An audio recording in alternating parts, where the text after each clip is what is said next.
Ito nga po ay naaayon lamang sa gusto nyo pero para sa akin tinry sinubukan ko noon pa man, worth it siya. Dating sa Prosperity Bowl, may kanya-kanya tayong paniniwala o version sa paggawa nito. At heto nga ay sinishare ko sa inyo ang simpleng paraan para makatulong din para sa inyo. Bago sumapit ang dispiras o salubungin ng bagong taon, pwede mo na nga ang malinis nating paglalagyan yung pinakamalalim din talagang glass nating bowl. Tapos naglagay na rin ako dito ng bigas. Yung tamang dami, wag sobrang aapaw.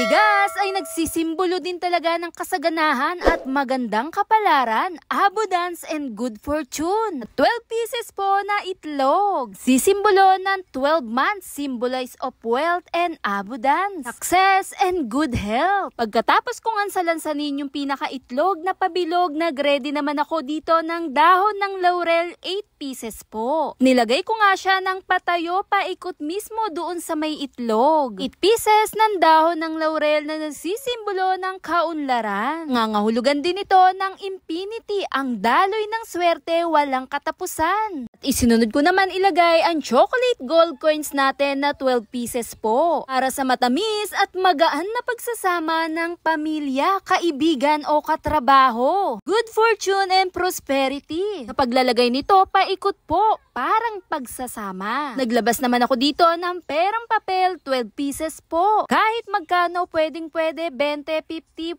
pwede po. Kailangan po 12 pieces, nasa inyo pa rin po, depende sa inyong gusto. Tama na dito ang ribbon na pula. Isa din sa kulay na pinaniniwalaan din talagang umaakit, madaling pagpasok ng swerte. Katapos kong ang ikot-ikutin to at i-ribbon, itusok mo po ito paikot dyan mismo sa chocolate coins natin. Naway ang taon ng 2024 ay magdala sa atin, sa inyo din ng magandang kapalaran, mabuting kalusugan at magandang kasaganahan. Pagkatapos nga natin ilagay-lagay yung perang papel, ito na nga ang magbibigay din talaga sa atin ng dala, attract at magical din talaga ang bigay nito. Luya, sumisimbolo ng mabuting kalusugan at mahabang buhay. Attract, good luck, wealth and abundance. Kung bibili po kayo ng luya, kunin nyo yung may usbong na po, yung pinakabutil niya. Yan din talaga ang magbibigay ng swerte para sa atin. Dito nga sa aking luya, malaki-laki siya. Kung meron kayong maliit na luya, basta may usbong, pwedeng-pwede na yan. At itali mo ulit ng pulang ribbon. Lagay mo nga ito doon sa pinakagitna, itusok mo po ito doon sa bigas natin. Para sa akin, dahil na-experience ko to, noon ginawa ko na, ngayon tuyot na siya, iba din talaga ang dala at pasok, ang gaan din talaga ng dala nito. Heto po ay sinishare ko din sa inyo. Pagkatapos po dito sa pulang ampaw po, maglagay po kayo ng 168 na pera po. Dahil ang 168 nagsisimbolo ito ng success in your career or financial life. Basta ang iyong pagsusumikap at pagsisikap ay malapit ng magbunga. Makatanggap ka ng kasaganahan, new beginnings, abundance, stability, and success. Heto ay isang pagpapakita ng pagtitiwala din sa itaas. Magsikap, magtiyaga sa lahat, makakamit din natin yung para sa atin. Tapos po ng bagong taon, dito sa mga ginamit natin ay pwedeng-pwede nyo na pong gamitin yan. Kaluya po, pwede nyo po yan itabi. Ang kagandahan nito, mas maganda itanim nyo rin po ito. Dahil ang usbong nito, siyang magbibigay din talaga ng blessing para sa'yo. Lakihin mo ito sa bahay nyo kung maaari dahil ito ay umaakit din talaga ng swerte. Yun lang, follow for more. Bye!